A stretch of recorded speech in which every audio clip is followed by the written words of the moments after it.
Hello guys, good morning. Ngayon guys, for today's good morning guys.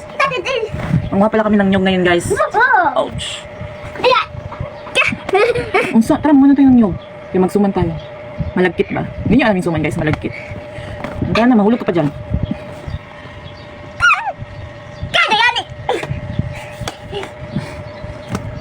Ano kukunin natin?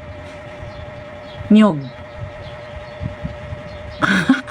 Ayan, nanungkit na ako ng nyog, guys. Ang hirap palang mag-video habang nanunungkit. Ayan, for the tulong naman yung anak ko, guys. Siya yung tagakuha ng nyog. 4 na kasi yung naipon namin nyog. 2 lang yung sinungkit ko, guys. Ayan. Habang nagbubunot ako ng nyog, guys, si mama ko naman, inanguha ng dahon. Ayan. Yung anak ko, guys, for the tulong sa lola niya na magbuhat ng sungkit. Kala mo naman talaga.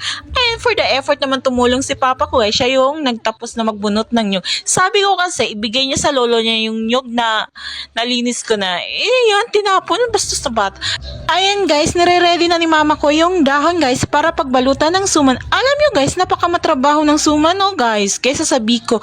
Kaya for the effort ang mga person guys para magsuman kasi lakas kumain. Ayan, nagkudkud pa yung bata guys. Shout out pala sa asawa kong pinakagwapo na nagbe-birthday ngayon. I love you so much. Mahal na mahal ka namin ni Zaid. Ingat ka parati sa work mo. Ay, see you soon, Papa. Ayan, for the balot na si mama ko sa suman guys. Ayan, ready na for salang guys. Para lutong-luto talaga siya. Habang nagbabalot si mama ko guys, busy-busy sa pagbabalot. May apo siyang nakakandong guys. Nangungulit, kakagising lang kasi niyan guys Ayan. Pasahero pang nakayakap. Ayan.